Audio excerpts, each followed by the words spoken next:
Tuhan, selamat pagi, sidang jemaat GPDI Lembah Dieng. Pada pagi hari ini judul firman Tuhan kita adalah melawan fitnah.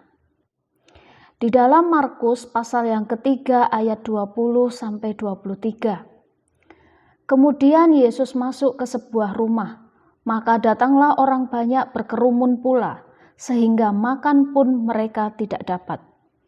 Waktu kaum keluarganya mendengar hal itu, mereka datang hendak mengambil dia, sebab kata mereka, ia tidak waras lagi. Dan ahli-ahli Taurat yang datang dari Yerusalem berkata, ia kerasukan Beelzebul. Dan dengan penghulu setan ia mengusir setan. Yesus memanggil mereka, lalu berkata kepada mereka dalam perumpamaan, bagaimana iblis dapat mengusir iblis? Saudara, kita semua tahu bahwa Yesus adalah Tuhan, Raja di atas segala raja. Dan Yesus sendiri juga pernah difitnah. Padahal Yesus sendiri melakukan hal yang benar. Yesus mengajar dengan penuh kasih, bahkan Yesus selalu menolong banyak orang. Dia sanggup menyembuhkan orang yang sakit atau orang yang kerasukan setan sekalipun. Dan tujuan Yesus datang ke dunia ini adalah untuk menyelamatkan kita semua. Tapi apa yang terjadi? Orang-orang Farisi, ahli-ahli Taurat, dan orang-orang di sekeliling justru menfitnah Yesus dan berkata kalau Yesus bisa menyembuhkan orang itu dengan kekuatan Beelzebul atau kuasa kegelapan. Yang menarik di sini bahwa Yesus tidak pernah terganggu dengan fitnahan mereka. Alkitab berkata Yesus tidak pernah marah sama sekali. Lalu yang menjadi pertanyaan saya, kalau Yesus saja difitnah, siapakah kita yang ingin dapat pengecualian agar bebas dari fitnahan orang? Kalau kita difitnah, kita marah sama Tuhan. Kita bilang, Tuhan, saya sakit hati. Kan saya sudah berbuat baik. Saya sudah melayani Engkau. Tapi yang saya terima bukan pujian, malah fitnah. Saudara yang terkasih di dalam Tuhan, kita mau belajar supaya kita memiliki hati yang besar seperti Yesus.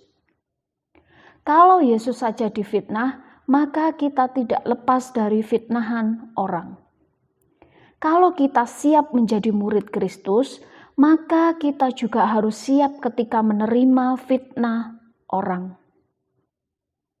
Nah, saudara, pada pagi hari ini kita mau belajar bagaimana Tuhan Yesus kita melawan fitnah. Cara Yesus melawan fitnah yang pertama yaitu Yesus tetap tenang dalam menghadapi fitnah. Meskipun keluarga Yesus dan orang-orang di sekitar merasa gelisah, dikatakan di dalam Markus pasal yang ketiga ayat 21. Waktu kaum keluarganya mendengar perkataan orang banyak bahwa Yesus tidak waras lagi, keluarganya datang hendak mengambil dia. Di sini kita bisa melihat bahwa keluarga menganggap bahwa Yesus tidak waras. Orang menganggap Yesus kerasukan roh Beelzebul atau kuasa kegelapan. Tetapi yang menarik, Yesus tetap tenang dan tidak membela diri. Yesus tidak marah dan tidak tersinggung. Yesus tidak coba untuk mengutuk mereka. Tetapi Yesus tetap merespon atau bertindak dengan benar dan penuh kasih. Begitu juga dengan kehidupan kita, Bapak Ibu Saudara. Ketika kita menghadapi fitnahan, kita harus tetap tenang. Jangan marah atau sakit hati. Kalau Yesus saja menghadapi fitnahan, kenapa kita harus lari dari fitnahan?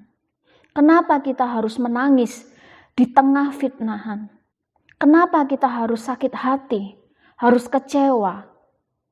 Saudara, di tengah badai yang menggoncangkan kita, percayalah bahwa suatu waktu badai yang bergelora itu akan tenang. Amin. Yesus sedang mengajarkan bahwa seorang murid Kristus haruslah menjadi seorang yang tenang di tengah badai, berani untuk mengalah.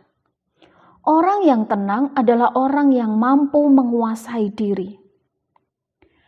Amsal pasal yang ke-16 ayat 32 berkata, orang yang sabar melebihi seorang pahlawan. Orang yang menguasai dirinya melebihi orang yang merebut kota. Puji nama Tuhan. Yang kedua, Yesus memakai kesempatan ini untuk mengajarkan kebenaran dan menyatakan kasih-Nya.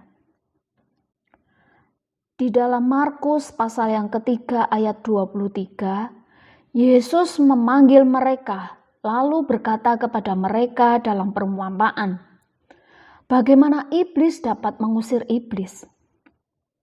Saudara, di saat Yesus difitnah, Yesus tidak marah.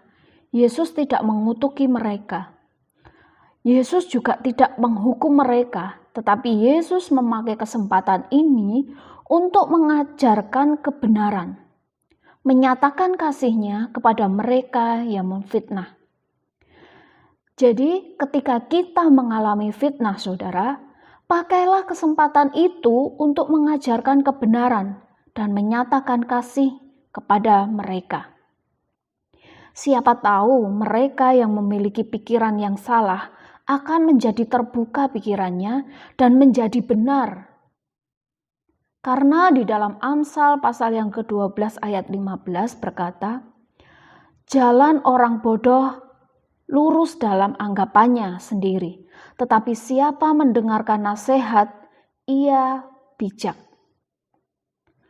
Setiap orang pasti berpikir bahwa dia orang yang benar, orang yang paling bijak. Omongannya itu selalu benar. Tetapi ketika dikasih tahu, baru dia sadar akan kesalahannya. Baru dia menjadi orang yang lebih baik. Jadi ketika kita difitnah, jangan membenci orang tersebut. Nanti orang tidak menjadi berubah. Tapi pakailah kesempatan ini untuk mengajarkan kebenaran dan menyatakan kasih-Nya Tuhan Yesus. Karena maksud yang baik ketika disampaikan dengan cara yang tidak baik, tidak akan diterima dengan lapang hati. Itu sebabnya maksud yang baik harus disampaikan dengan cara yang baik juga, elegan, untuk memimpin orang dalam kebenaran. Sehingga orang-orang yang berdosa ini, orang-orang yang memfitnah ini menjadi orang-orang yang benar, orang-orang yang baik dan bijaksana. Galatia pasal yang ke-6 ayat yang ke-9.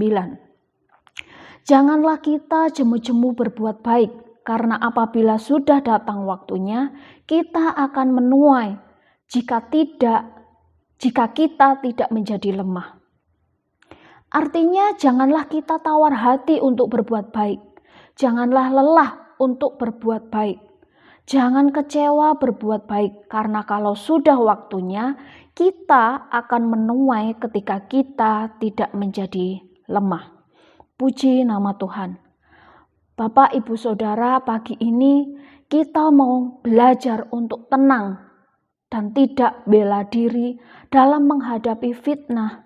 Dan justru kita harus memakai kesempatan ini untuk mengajarkan kebenaran dan menyatakan kasih Tuhan kepada saudara kita. Dan percayalah saudara bahwa pembelaan itu selalu datang dari Tuhan Yesus, Raja di atas segala raja. Haleluya, amin. Terima kasih Bapa untuk kebenaran firman-Mu hari ini. Ajarlah kami untuk selalu tenang di saat badai bergelora datang kepada kami. Dan kami percaya, kami yakin, kami akan menjadi pemenang atas masalah kami. Hanya di dalam nama Tuhan Yesus Kristus kami sudah berdoa. Haleluya, amin.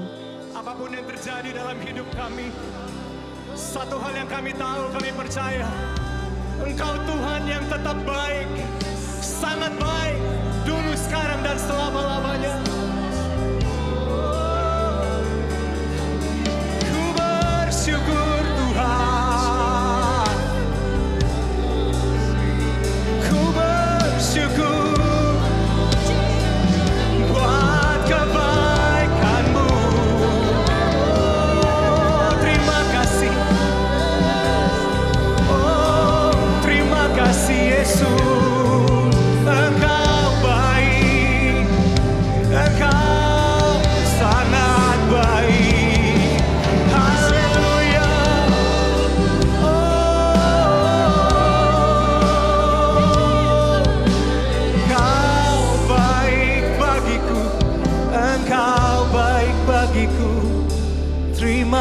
kasih Tuhan. Terima kasih Yesus. Berikan tepuk tangan buat Tuhan kita yang baik.